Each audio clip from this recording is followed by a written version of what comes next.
पाकिस्तान ने चीन को 3 जहाज फरोख्त किए। एक जहाज मौजे तंग इस्तेमाल करते थे। पाकिस्तान का वीजा कभी चीनी लोगों की सबसे बड़ी ख्वाहिश होता था।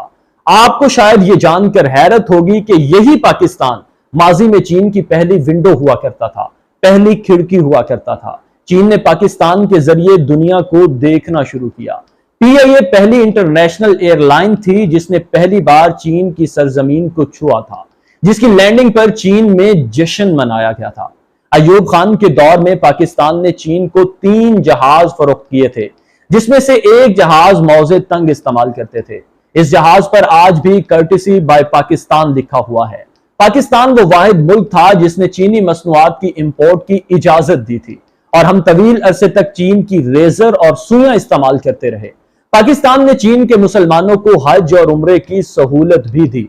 चीन के हाजी बसों के जरिए पाकिस्तान पहुंचते थे। पाकिस्तान उन्हें हज्जाजे मकदस तक पहुंचाने का बंदोबस्त करता था। पाकिस्तान का वीजा कभी चीन के लोगों की सबसे बड़ी ख्वाहिश हुआ करता था, लेकिन दुनिया में आज चीन तरक्की की इंतहा को छू रहा है।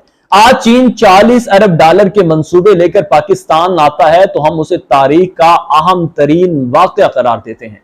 चीन हमसे बहुत आगे निकल गया और हम अपने मिजार के मजावर बन के रह गए। हमने कभी चीन की तरक्की और अपनी तनज़्ज़ुली का जामिया तजज़िया ही नहीं किया। हमने कभी इन वजूहात का जायजा ही नहीं लिया जिसके बायस चीन चीन हो गया और हम भकारी हो गए, जिसके जरिए चीन ने चांद तक और चीन ने मेड इन चाइना की तरक्कियों को छुआ, जिसकी वजह से चीन चीन बन गया। चीन ने ना सिर्फ अपने मुल्क के लोगों को तालीम, सेहत, रोजगार, सहूलियात और शानदार जिंदगी दी, बल्कि दुनिया भर के 6.5 अरब लोगों की मां भी बन गया। जी, हमने कभी चीन का साइंसी बुनियादों पर तजजिया ही नहीं किया। आपको शायद ये जानकर हैरत होगी कि पूरे यूरोप में 39 ऐसे शहर हैं जिनकी आबादी 10 लाख से ज्यादा है, क्योंकि चीन ने पिछले 30 वर्षों में 160 ऐसे नए शहर आबाद किए हैं जिनकी आबादी 10 लाख से ज्यादा है और उनमें दुनिया की तमाम तर सहूलियात मुयस्सर हैं।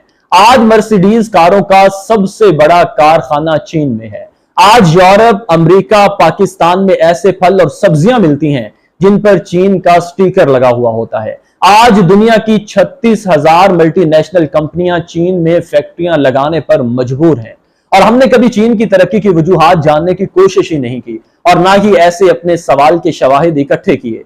चीन की तरक्की के 4 उसूल थे: मुखलस लीडरशिप, अनथक मेहनत, अपनी जात पर डिपेंड और खुददारी। चीन ने कभी दूसरी कौमों के सामने कशकोल नहीं रखा। उन्होंने हमेशा अपने वसाइल पर डिपेंड किया। ये लोग 15-15 घंटे काम करते हैं और जब अपने काम से फारग होते हैं तो दूसरों के काम में उनका हाथ बटाते हैं। चीनी लोगों ने मुल्क के लिए अपना तन, मन, धन सब कुछ लगा दिया। उनकी लीडरशिप का जनाजा 3 मरले के मकान से निकला है और उसने पूरी जिंदगी किसी और मुल्क में कदम नहीं रखा। हमने कभी यह नहीं सोचा कि चीन की ये 4 खूबियां हमारी सबसे बड़ी कमजोरियां हैं। हमने कशकोल को अपनी मोइशत बना रखा है। हम दूसरों के वसाइल पर डिपेंड करते हैं। हम दुनिया में सबसे ज्यादा छुट्टियां करने वाली कौम है और हमारी सारी लीडरशिप की जड़ें मुल्क से बाहर हैं। उनकी औलादें और घर मुल्क से बाहर हैं। हम सांस तक उधार लेते हैं। गर्ज हम जरूरत की तमाम अशिया के लिए बैरूनी मुल्क के मोहताज हैं। हम सिर्फ और सिर्फ मुसलमान हैं, बस। इसके अलावा हमारे माथे पे कोई भी ठप्पा नहीं है। ये 4 उसूल मिसिंग हैं। इनमें से एक उसूल भी हमारे यहां आ जाए और जज्बा ईमानी का साथ तड़का लग जाए, यकीन माने हम दुनिया के ऊपर राज करेंगे, राज। अल्लाह ताला से दुआ है कि अल्लाह ताला हमें ईमानदार लीडरशिप, खुददार कौम, अनथक मेहनत और ईमानदारी के साथ काम करने की तौफीक अता फरमाए ताकि हम भी दुनिया पर राज कर सकें।